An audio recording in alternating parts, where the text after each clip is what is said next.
जय हिंद। आज के विषय में समझेंगे विश्व स्तर पे सबसे ताकतवर देशों में से एक माने जाने वाला इजराइल इन दिनों मुसीबतों में घिरता नजर आ रहा है। यहाँ इस आर्टिकल के माध्यम से स्पष्ट होते देख रहे हो कि अमेरिकन खुफिया एजेंसी की ओर से इन्हें सूचित कर दी गई है, यानी एक तरह से आप कह सकते हो कि खुला चेतावनी दी जा रही, सतर्क की जा रही है कि ईरान 48 घंटे के अंदर इसके ऊपर एक भयानक अटैक कर सकती है।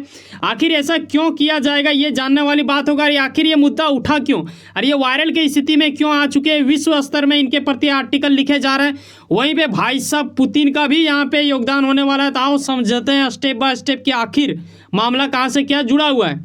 यकीनन इस पर कोई शक नहीं है कि दुनिया जानती है कि भाई साहब बाइडेन का इलाका यानी अमेरिका जैसे सुपर पावर देश इजराइल का काफ़ी ज़्यादा सहयोगी के रूप में उभरता नजर आता है और आए दिन ये साथ इनके देते रहते हैं, लेकिन शायद इस बार ये इनका उतना साथ नहीं दे पाएंगे। लेकिन फिर भी ये सतर्क क्यों कर रहे हैं, आखिर कौन है ये लोग जो इनके ऊपर अटैक करना चाह रहा है, क्यों करना चाह रहे हैं, ये मुद्दा इनके क्या गलती के वजह से उत्पन्न हुई है, ये खास बात होती है।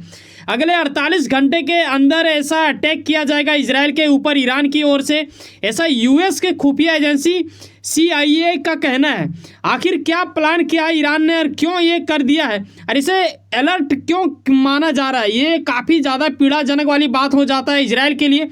और आप समझो ना, इजराइल हमास के साथ आए दिन वार कर ही रहा है इन दिनों, लेकिन उसके बावजूद भी वहाँ की जनता में हलचल मच जाना सिर्फ ये चीज़ सुन के कि भाई साहब 48 घंटे के अंदर हमारे ऊपर अटैक होगा, यही सोच के शायद उन लोगों को काफ़ी पीड़ा लग रही है। ये वजह रहा कि वैसे भव्य देशों में भी हलचल मचा सकती है। क्या ईरान के पास इतनी क्षमता है क्या? अगर ईरान यह अटैक कर देती है तो अंदाज़ा लगाया जा रहा है, कई सारे बुद्धिजीवी कह रहे हैं कि ना सिर्फ इजरायली जनता को इसमें पछतावा महसूस होगी, बल्कि विश्व स्तर में कई देश एक दूसरे के सहयोग में या फिर अलग होने के चक्कर में बंटने की स्थिति के कगार पे आ जाएगी और इसका असर पूरे विश्व लेवल में देखा जाएगा। हालांकि आप ये भी देखते हो कि ईरान हमले की आशंका देखते हुए इजराइल के तमाम सैन्य अड्डे एक तरह से अलर्ट हो चुके हैं, ये अलर्ट मोड पे आ चुकी है। आखिर आप इसी से अंदाज़ा लगाओ ना कि इजराइल खुद को काफ़ी ज़्यादा ताकतवर मानता है और वाकई में ये काफ़ी ताकतवर है भी, तभी तो पूर्ण रूप से आप देखो तो हमास का भी क्या धज्जियाँ उड़ा रहे हैं।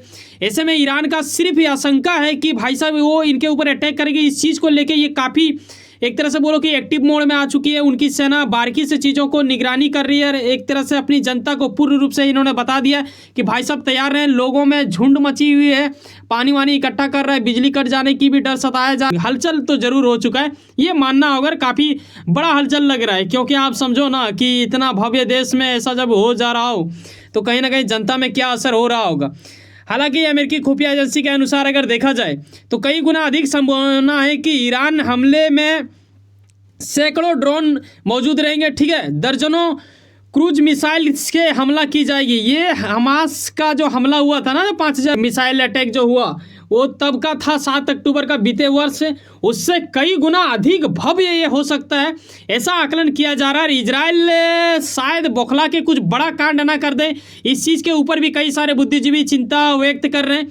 वहीं आप ये भी देखते हो कि इजराइल के रक्षा मंत्री ने खुला चुनौती देते हुए कहा कि भाई साहब मैं रोजाना लड़ ही रहा हूँ युद्ध में, ऐसा ये इनका कुछ कहना है इजराइल के रक्षा मंत्री का। साथ ही ये भी कह रहे हैं कि मिडिल ईस्ट में अगर कोई भी देश ऐसा अगर कुछ सोचती है इजराइल के खिलाफ कदम उठाने के लिए तो उन्हें कीमत चुकाना होगा, ऐसा इनका खुला चुनौती है। लेकिन उसके बावजूद भी माना यही जा रहा है कि इजराइल के खिलाफ इस बार ईरान कुछ बड़ा तबाही कर देगा, क्योंकि जब उन्होंने हमास के साथ किया था तभी ये काफ़ी ज़्यादा स्टेटमेंट दिया करते थे, लेकिन इस बार क्यों इनका क्रोध सातवें आसमां पे चल चुका है, ये आइए समझते हैं। दरअसल अगर आपको याद हो ना तो हाल ही में भी बीते कुछ ही दिन पहले ऐसा कुछ हुआ जब सीरिया के डेमस्कस इलाके में ईरानी एम्बेसी के ऊपर इजराइल की ओर से अटैक करवा दी गई थी। और अगर आप मेरे चैनल को हमेशा बारीकी से देखते हो समझते हो तो आपको याद होगा कि मैंने कुछ ही दिन पहले ये वीडियो बना के भी बताया था, जब मैंने आपको कहा कि मिडिल ईस्ट में एक तरह से खतरा उत्पन्न होगी, ठीक है, जो हिजबुल्ला लेगा बदला, यहाँ पे ईरान भी भड़क चुका है। आखिर हिजबुल्ला और ईरान का क्या ताल्लुक है ये आप जानोगे और मैंने उस दिन भी बताया था आपको। लेकिन उससे हट के भी आप यहाँ पे ये समझते हो कि देखो इजराइल जिन संगठनों के साथ लड़ाई कर रहा है या फिर जूझ रहा है, दरअसल उन्हीं संगठनों की बैठक सीरिया में हुआ करता है, ऐसा इनका मानना है शक के दायरे में। और शायद इसी सोच के नाते इन्होंने उसके ऊपर अटैक करवा दिया होगा, ये भी कई गुना अधिक संभावना वाला बात लगने लगा है। इजराइल का मानना है कि हमास का हम बात करें या फिर हिजबुल्ला का या फिर हौथी का, बता दूं कि हमास तो भाई साहब फिलिस्तीन में है, ठीक है। ये जो लेबनान देख रहे हो ये भी एक आतंकी संगठन है जो कि इजराइल मानता है, हालांकि कुछ देश नहीं भी मानते हैं इन्हें आतंकी संगठन, ये लेबनान में पाए जाते हैं। और यहाँ पे हौथी जो देख रहे हो ये दरअसल यमन में, रेड सी में देखते हो ना, कई बार उन लोगों का शिप रोक लिया जाता है, हाईजैक कर ली जाती है। अब हो क्या रहा है कि इन आतंकवादी संगठनों में जो भी होता था इनका होता था, लेकिन ईरान के IRGC जो आप देख रहे हो ये एक तरह से उनका आर्म्ड फोर्सेस है, ठीक है। ये काफ़ी ज़्यादा सहयोग करती है इन टीमों का, जो ग्रुप यहाँ पे 3 देखे हैं आपने आतंकी संगठनों का। माना जा रहा है कि इनके शक के दायरे में कि ईरान इन लोगों का एक तरह से समर्थन करता है और फिलहाल इजराइल इन्हीं 3 आतंकी संगठनों से जूझ रही है और इनसे लड़ रही है। फिलहाल तो हमास के बारे में आपको बखूबी पता ही होगा। और यह मुद्दा इतना ज़्यादा खास हो गया, देखो किसी भी देश के एम्बेसी के ऊपर आप अटैक करते हो तो माना जाएगा कि उस देश के ऊपर अटैक करते हो, क्योंकि आपके मन में ये जरूर खटक रहा होगा कि सर उसने तो सीरिया के डेमेस्कस इलाका में अटैक किया ना, लेकिन बेटा बात ये है ना कि उस डेमेस्कस इलाका में ईरान की एम्बेसी थी, तो ईरान की एम्बेसी पे अगर आप मिसाइल पटकोगे, ठीक है, तो वो तो ईरान के ऊपर ही हमला माना जाएगा। इसी चीज़ को लेके भड़कते हुए यहाँ पे आप देखते हो कि ईरान के सर्वोच्च नेता जो होते हैं, जो सुप्रीम नेता वहाँ पे होते हैं, उनके ओर से बोला जा रहा है कि भाई साहब इजराइल को इसके लिए थप्पड़ दिया जाएगा, ठीक है। ये एक बड़ा स्टेटमेंट माना जाएगा, इसको आप हल्के में नहीं ले सकते हो। और यहाँ पे आप देख रहे हो IRGC का भी जिक्र किया गया। दरअसल इस हमले में क्या होता है, जब मिसाइल पटका गया था ईरानी एम्बेसी के ऊपर तो करीब 6 टॉप कमांडर मारे गए थे। ये चीज़ को लेके वहाँ ईरान में काफ़ी ज़्यादा हलचल मचा हुआ है। मिडिल ईस्ट में ये लोग अपना टीम जुटाने के लिए, लोगों का सहयोग पाने के लिए एक दूसरे देशों के साथ बातचीत कर रहे हैं। इसमें दिग्गज देश सामने आ रहे हैं, ये भी आप आगे स्टेप में देखोगे। ईरान का अगर सुप्रीम लीडर का अगर माना जाए तो भाई साहब इनका यही कहना है कि यहूदियों यानी आप समझो कि इजराइल के प्रति ये बोल रहे हैं कि इन्हें दंड दिया ही जाएगा। और ये तय है, जब कोई एक टॉप लीडर जब ऐसा बात बयानबाजी कर दे कि भाई साहब ये तय है, तो आपको मान ही लेना पड़ेगा कि ये तो होके ही रहेगा, इस पर कोई संदेह वाली बात नहीं है। हाँ, कुछ हो सकती है कि अगर कोई ऐसी स्थिति उत्पन्न हो जाए, अमेरिका कुछ शायद बीच में ऐसा हैंडल कर ले तो वो एक अलग बात होगा, लेकिन मुझे नहीं लगता है कि ये इतना आसान होगा, क्योंकि उनका एम्बेसी में कुछ इस प्रकार धज्जियाँ उड़ा दी गई थी जो काफ़ी ज़्यादा दुखनीय माना जाता है। इसे इंटरनेशनल कानून तोड़ने योग्य भी माना जाएगा और UN में इसका शिकायत भी गया था। वहीं पर हिजबुल्ला का जो मैंने जिक्र किया, जिसे इजराइल आतंकी संगठन मानता है, जो कि लेबनान में बैठा है, उनका कहना है कि IRGC का जो भी कमांडर मरे हैं उसका तो बदला लिया ही जाएगा। और इन्होंने कसम खा लिया कि भाई साहब इनका तो मतलब कुछ ना कुछ तो करना ही पड़ेगा। और सीरिया के इलाके के अंतर्गत जो भी हुआ डेमस्कस में, इन्हीं का बदला मतलब माना जा रहा है। जो आज US की खुफिया एजेंसी की ओर से जो जानकारी दी जा रही है कि 48 घंटा के अंदर ऐसा कुछ हमला हो सकता है, तो हिजबुल्ला संगठन भी काफ़ी ज़्यादा क्रोधित है और ये बदला लेने के लिए पूर्ण रूप से प्रतिज्ञा में जल रही है। और ऐसे में काफ़ी हद तक ये दोनों इसके ऊपर अटैक कर सकता है, यहाँ तक कि हौथी भी अटैक कर सकता है। तीनों तरफ से ये घेरने की प्रयास की जा सकती है। हो सकता है कि मिडिल ईस्ट के और कुछ देश इसमें शामिल होकर आ जाएं। क्या यहाँ पे पुतिन भाई साहब का भी नाम आएगा, जो कि आगे हम दिखाएंगे आपको यहाँ। लेकिन हिजबुल्ला का ये देखो, हिजबुल्ला को हल्के में मत लेना, ठीक है।